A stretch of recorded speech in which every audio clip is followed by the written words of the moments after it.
Somnifère, le podcast. Bonsoir à tous, nous sommes le mardi 11 mai et Somnifère vous propose ce soir un grand classique des frères Grimm avec l'histoire de Cendrillon, qui vous le verrez est très différente de la version Disney. Et juste avant cela, une séance de relaxation pour se recentrer sur l'essentiel et cultiver l'optimisme et le lâcher-prise alors que les restrictions sanitaires s'assouplissent. Un bonne nuit tout spécial ce soir à Lana de Strasbourg, Maxime de Livry-Gargan et Charlotte de Limoges, et merci d'avoir partagé Somnifère dans votre story Instagram. Plus d'infos en description de cet épisode. Je vous rappelle également qu'il n'y aura pas de podcast demain soir, jeudi étant un jour férié. Je vous souhaite une excellente nuit et maintenant place à notre séance de relaxation. La séance de relaxation. Les beaux jours arrivent, les restrictions sanitaires s'assouplissent, les températures s'adoucissent, les terrasses vont bientôt rouvrir, l'heure est à l'optimisme et au renouveau. Prenez un moment pour vous installer confortablement, laissez derrière vous la journée qui vient de s'écouler et permettez à votre esprit de parvenir à un état de calme et de tranquillité.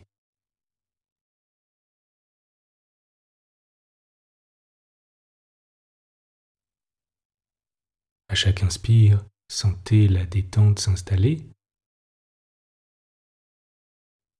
et à chaque expire, les tensions s'évacuer.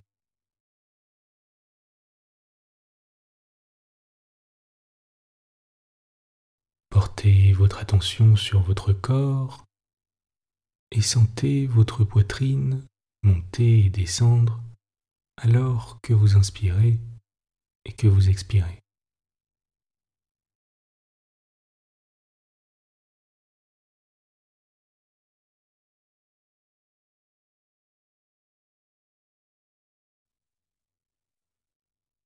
Notez la fraîcheur de l'air à l'inspire et la chaleur de l'air à l'expire.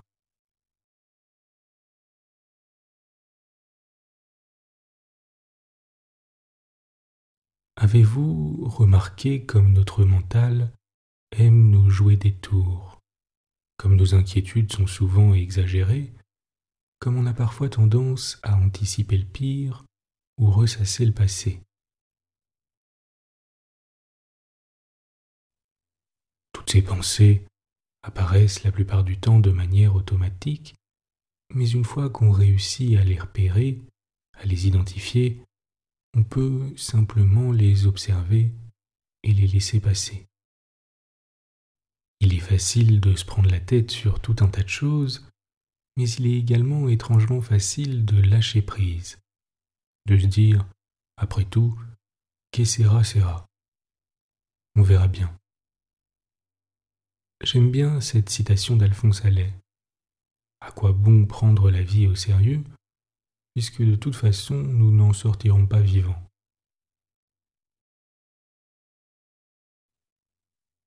C'est vrai qu'on a tendance à toujours prendre tout trop à cœur, trop au sérieux, à imaginer le pire scénario, à se demander « et que se passera-t-il si… » alors qu'en réalité, la quasi-totalité de nos inquiétudes sont parfaitement inutiles.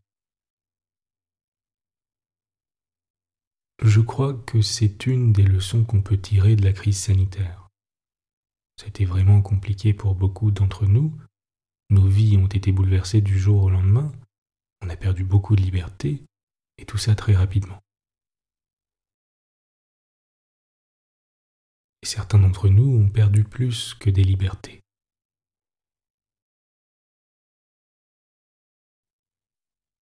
Alors maintenant, je vous propose qu'on adopte une autre attitude vis-à-vis de la vie.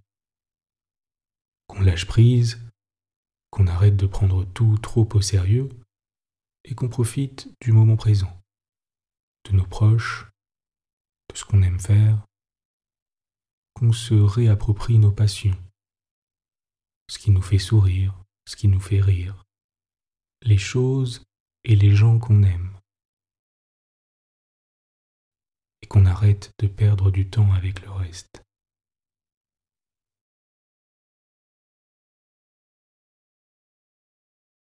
Vos épaules se détendent, s'affaissent, se mettent au repos. Vos joues et votre mâchoire se relâchent.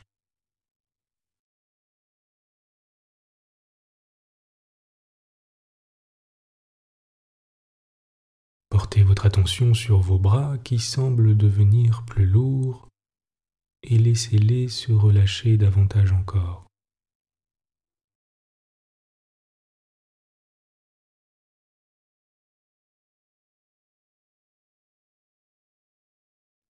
Laissez votre ventre se détendre.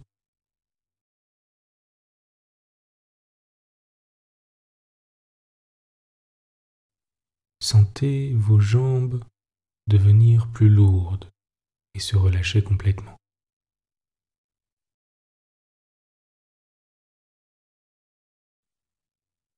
Observez les points d'appui de votre corps sur le matelas.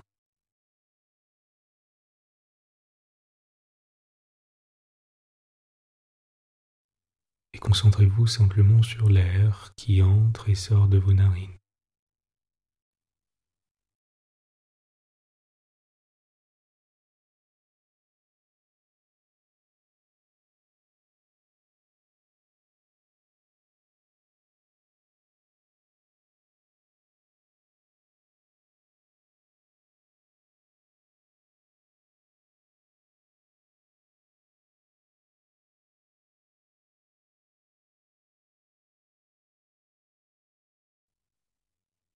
Vous êtes calme et détendu.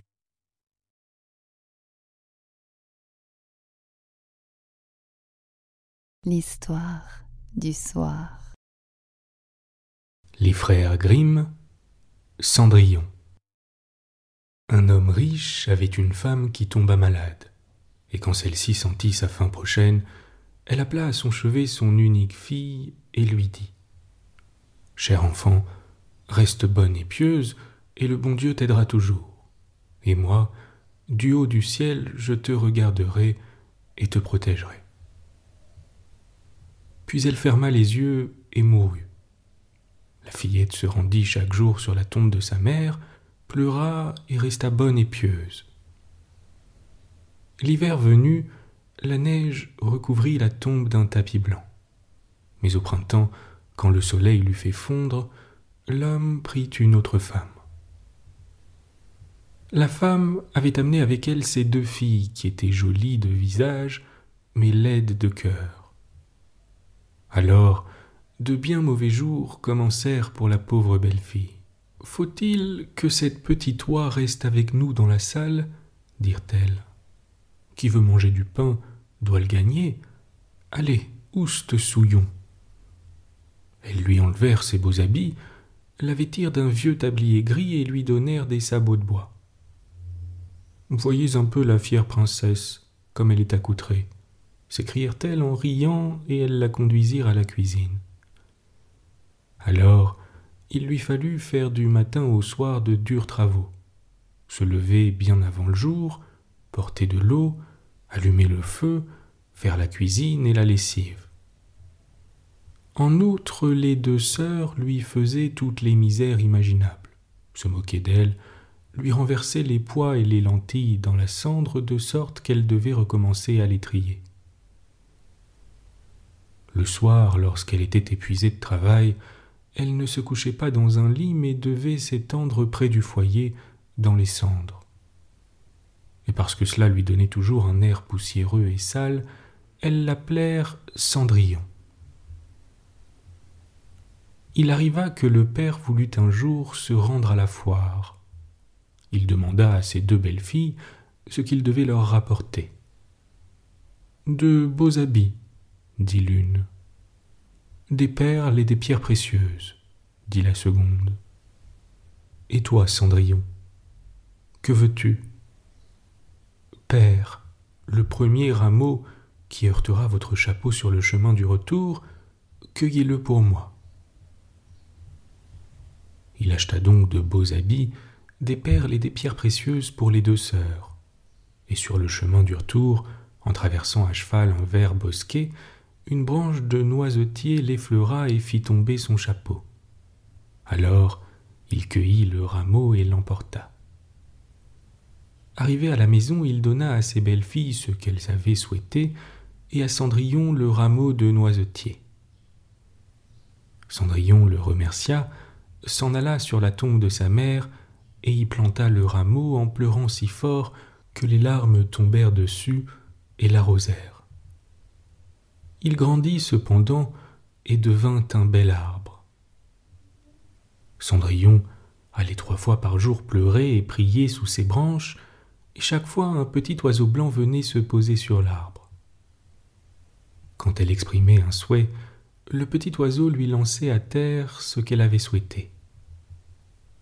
Or, il arriva que le roi donna une fête qui devait durer 3 jours et à laquelle furent invitées toutes les jolies filles du pays, afin que son fils pût choisir une fiancée. Quand elles apprirent qu'elles allaient aussi y assister, les 2 sœurs furent toutes contentes. Elles appelèrent Cendrillon et lui dirent « Peigne nos cheveux, brosse nos souliers et ajuste les boucles, nous allons au château du roi pour la noce. » Cendrillon obéit mais en pleurant, car elle aurait bien voulu les accompagner, et elle pria sa belle-mère de bien vouloir le lui permettre. « Toi, Cendrillon, dit-elle, mais tu es pleine de poussière et de crasse, et tu veux aller à la noce. Tu n'as ni habit, ni souliers, et tu veux aller danser. » Mais comme Cendrillon ne cessait de la supplier, elle finit par lui dire « J'ai renversé un plat de lentilles dans les cendres. Si dans 2 heures tu les as de nouveau triées, tu pourras venir avec nous. » La jeune fille alla au jardin par la porte de derrière et appela « Petit pigeon docile, petite tourterelle, et vous tous les petits oiseaux du ciel, venez m'aider à trier les graines, les bonnes dans le petit pot, les mauvaises dans votre jabot. » Alors, 2 pigeons blancs entrèrent par la fenêtre de la cuisine, puis les tourterelles et enfin par nuées, tous les petits oiseaux du ciel vinrent en voletant se poser autour des cendres. Et baissant leurs petites têtes, tous les pigeons commencèrent à picorer. Les autres s'y mirent aussi, et ils amassèrent toutes les bonnes graines dans le plat. Au bout d'1 heure à peine, ils avaient déjà terminé et s'envolèrent tous de nouveau. Alors la jeune fille, toute joyeuse à l'idée qu'elle aurait maintenant la permission d'aller à la noce avec les autres, porta le plat à sa marâtre.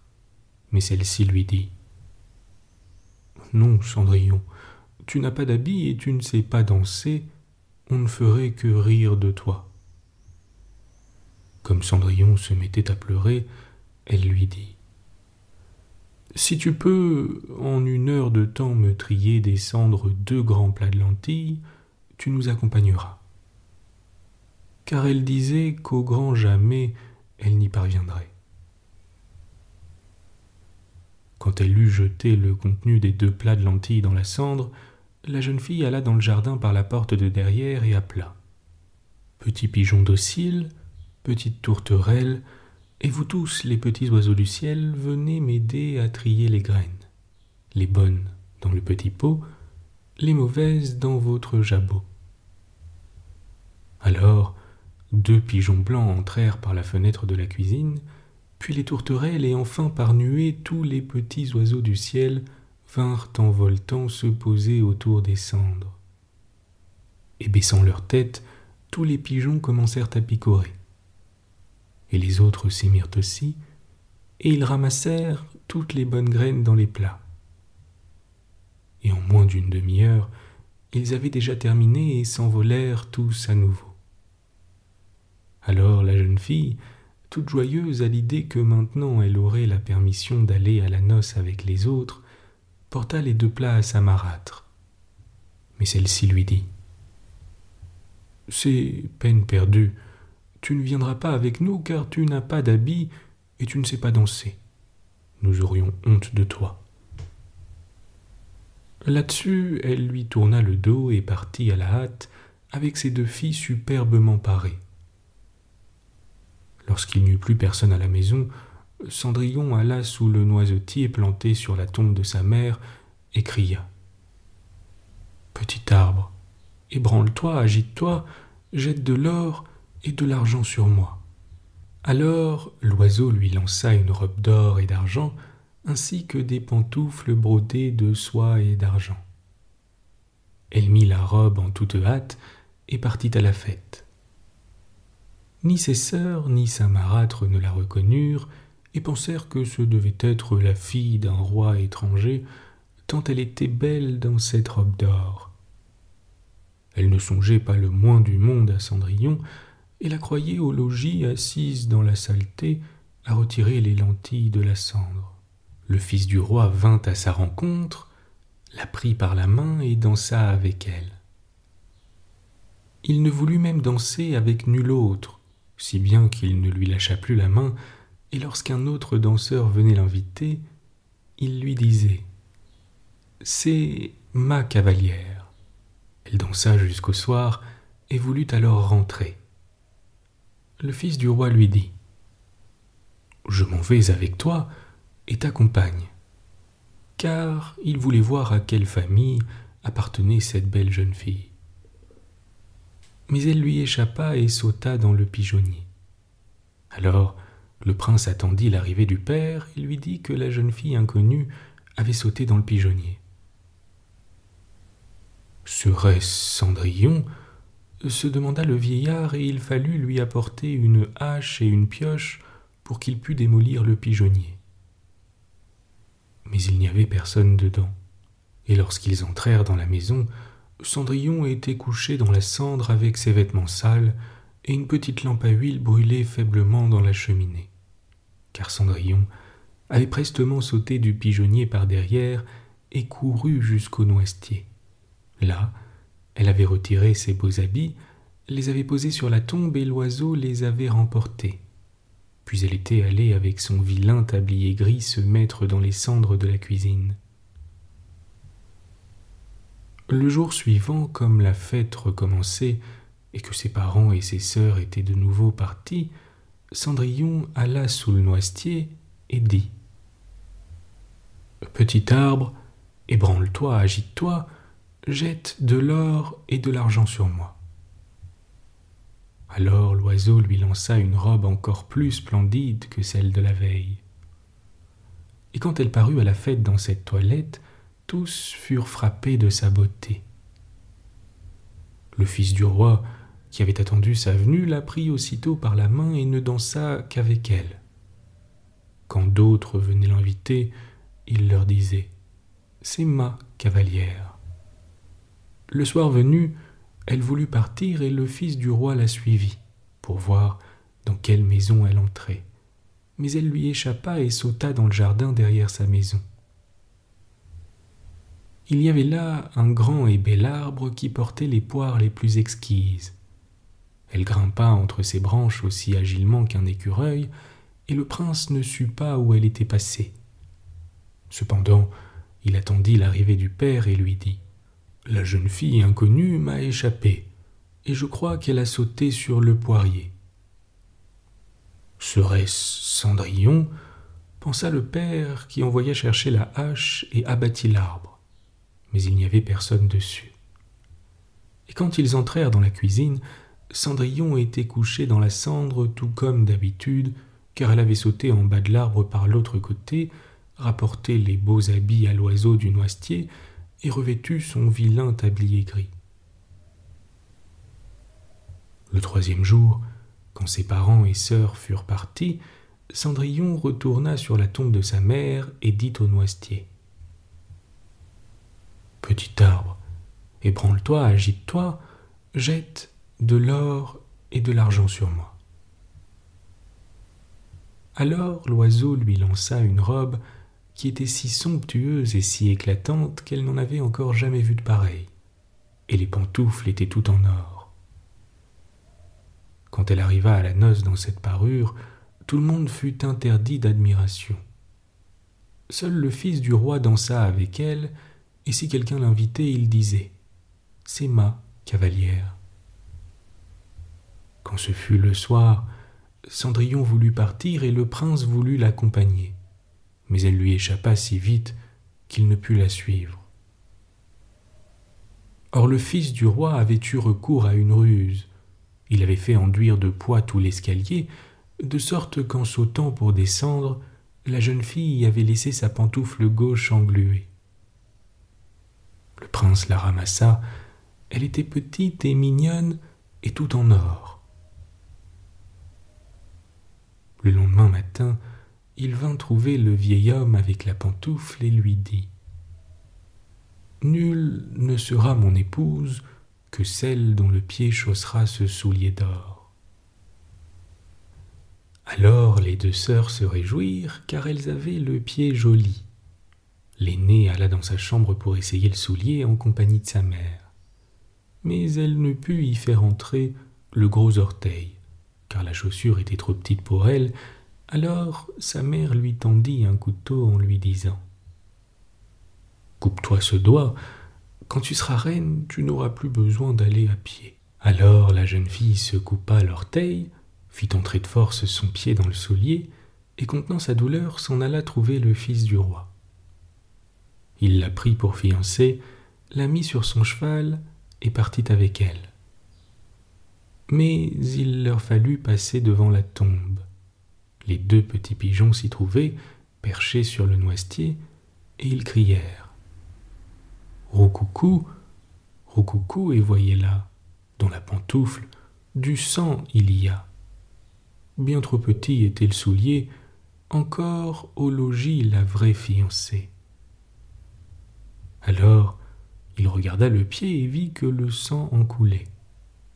Il fit faire demi-tour à son cheval, ramena la fausse fiancée chez elle, dit que ce n'était pas la véritable jeune fille et que l'autre sœur devait essayer le soulier.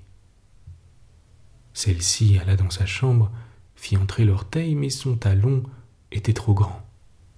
Alors sa mère lui tendit un couteau en disant « Coupe-toi un bout de talon, quand tu seras reine, tu n'auras plus besoin d'aller à pied. »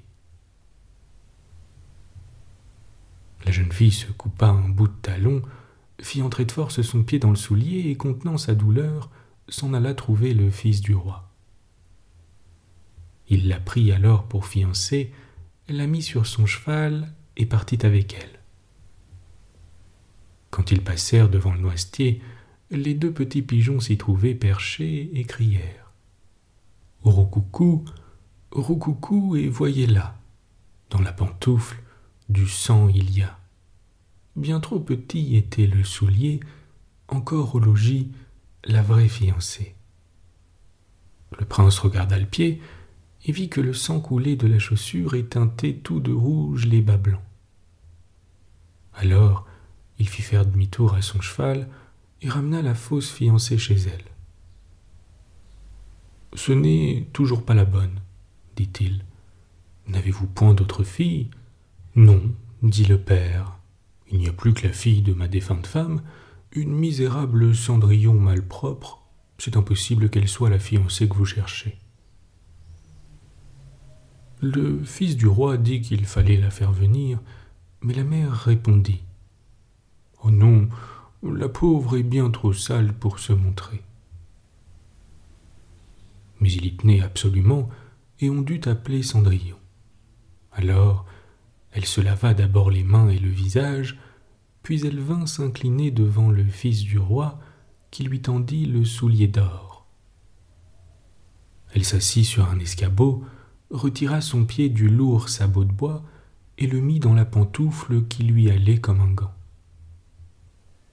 Et quand elle se redressa et que le fils du roi vit sa figure, il reconnut la belle jeune fille avec laquelle il avait dansé et s'écria « Voilà la vraie fiancée. » La belle-mère et les deux sœurs furent prises de peur et devinrent blêmes de rage. Quant au prince, il prit Cendrillon sur son cheval et partit avec elle. Lorsqu'ils passèrent devant le noisetier, les deux petits pigeons blancs crièrent « Roucoucou, roucoucou, et voyez là, dans la pantoufle, du sang plus ne verra. point trop petit était le soulier, chez lui, il mène la vraie fiancée. Et après ce roucoulement, ils s'envolèrent tous deux et descendirent se poser sur les épaules de Cendrillon. L'un à droite, l'autre à gauche, et y restèrent perchés.